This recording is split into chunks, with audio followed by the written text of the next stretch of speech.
Hai, halo, apa kabar? Assalamualaikum. 3 hari lagi kita akan menuju pembukaan Piala Dunia 2026 yang berlangsung di benua Amerika di 3 negara. Kemarin kita mengabarkan tentang jadwal yang akan terjadi di akhir pekan, dan hari ini awal pekan. Semua yang terjadi kemarin sedikit mengecewakan, tapi nggak mengecewakan banget. Kita langsung saja membahas race Veda Ega Pratama. Di race seri ke-8 balaton Park sirkuit, Veda Ega Pratama terseok-seok di belakang pembalap-pembalap lain.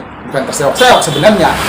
Pada kualifikasi kedua kemarin, Veda Ega Pratama terindikasi melambatkan laju kendaraan Honda yang di balapnya, hingga diberikan sanksi penalti. Kalau dilihat dari kejadian kemarin ketika Veda Ega Pratama bisa melambung dan menyalip pembalap-pembalap lain hingga finish pada posisi ke-9, kita yakin bahwa esok hari di race Veda Ega Pratama bisa menempati tempat yang paling nggak 5-4. Tapi kenyataannya berbeda. Setelah dilakukan start, Veda Ega Pratama kembali mendapat teguran dan sanksi dari penyelenggara. Bukan penyelenggara, memang mengamat-ngamatin balapan seperti ini butuh ilmu. Jadi Veda Ega Pratama diberikan sanksi, dikurangi waktu tempuh atau dimundurin. Sebenarnya posisi Veda Ega Pratama di lap kedua, ketiga, dan keempat sudah berada posisi yang meyakinkan di 5-6. Namun Veda Ega Pratama dinilai, kalau bahasa curang sih, terlalu sadis ya.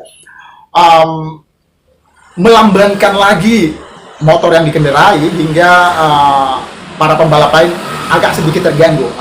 Maka diberilah sanksi long lap atau pengurangan waktu. Dikurangi waktu itu sekitar 0,200 detik. Itu per sekian second. Jadi bayangkan kecepatan kendaraannya 0,200 detik. Jadi Ega mundur ke belakang hingga pada posisi 19 pada balapan di balapan Park sirkuit ini. Nah, namun demikian, karena ini Veda Ega Pratama betul-betul anak muda yang penuh dengan keberuntungan. Bisa dari posisi ke-19 mulai Veda Ega Pratama bergerak maju posisi ke-17, lalu pembalap di depan juga mengalami track. Siapa ya kemarin itu? Nades apa siapa? Crash, terjatuh, lalu naik ke-17, ke-16, turun lagi ke-18, naik lagi, ya kayak balapan seperti biasa. Dan sampailah, karena balapan kemarin di 28 lap yang harus dilalui, maka pada finish terakhir Veda Ega Pratama hanya bisa berada di posisi ke-16. Kita sudah yakin bahwa Veda Ega Pratama akan bisa mendapatkan 1 poin, karena hitungannya di posisi ke-15 akan mendapatkan 1 poin. Tapi ternyata Veda Ega Pratama diberikan posisi penilaian di 16. Maka ya kita terima kenyataannya, pada seri ke-8 balaton Park sirkuit Hungaria ini Veda tidak memperoleh poin. Nah, saat ini klasemen untuk balapan Grand Prix Moto3, Veda Ega Pratama sudah turun lagi. Kalau kemarin sempat naik, sekarang berada di posisi ke-6. Kita patut bersyukur Veda Ega Pratama masih tetap bisa mempertahankan posisi di 10 besar. Yang mudah-mudahan balapan di 2 minggu nanti lagi Veda Ega Pratama masih bisa kuat dan memacu kendaraan hingga podium. Ya, itu berita dari seri balapan Grand Prix Moto3 Veda Ega Pratama.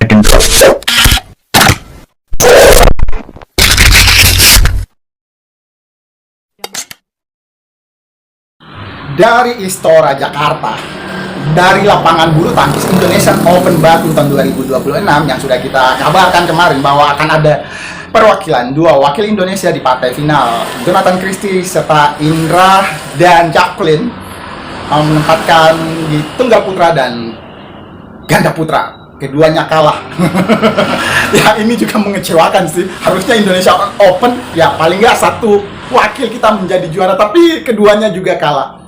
Jonathan Christie dikalahkan oleh Victor Lai dari Kanada. Victor Lai ini ngefans banget sama Jojo. Dia mengidolakan Jonathan Christie dan di partai final bertemu serta bisa mengalahkan sang panutannya. Ya, selamat untuk Victor Lai jadi pemain dari negara yang mulai mengenal dan berprestasi di badminton. Di ganda putra, pemain putra kita juga dikalahkan oleh ganda putra negeri jiran Goh dan Izamuddin dengan skor 2-0. Jadi di partai final Indonesia tak satu pun menjadi juara. Ya mudah-mudahan seri berikutnya kita bisa meraih yang terbaik. Tapi semenjak Indonesian Open jarang-jarang ada pemain Indonesia yang merebut 3 tempat. Terakhir tahun berapa ya? 2000-an. Dan ya kita patut bersyukur juga karena terselenggara sukses selalu dipuja-puji oleh para pemain dunia, pemain badminton dari berbagai negara bahwa Istora mantap, top top. Balapan Moto3 yang wakil kita di sana, Veda Ega Pratama, sedikit kurang memuaskan untuk kita, tapi kita terus doakan dan mendukung untuk prestasi terbaik Veda Ega Pratama. Di cabang bulu tangkis juga sama, kurang mengesankan. Kita kecewa enggak, tapi kita tetap mendukung untuk prestasi bulu tangkis Indonesia di ajang yang akan digelar berikutnya. Nah, yang menggembirakan pada Piala AFF usia 19 atau yang sekarang dikenal dengan Asian Championship Boys Under 19 tahun 2026 yang digelar di Sumatera Utara, Indonesia memenangkan pertandingan akhir di grup A, mengalahkan Vietnam dengan skor 2-1. Gol cantik, indah, dan cepat dilesakan pemain andalan timnas Garuda Muda, Reno Salampesi di menit ke-22.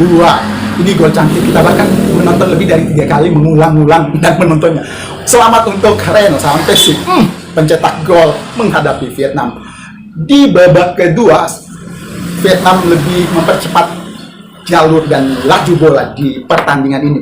Hingga pada menit ke-74, Kwak Kan Nguyen berhasil menyamakan kedudukan. Kita bersyukur hingga di menit-menit akhir masih bisa bertahan atas serangan-serangan pemain Vietnam. Keberuntungan berpihak kepada tuan rumah.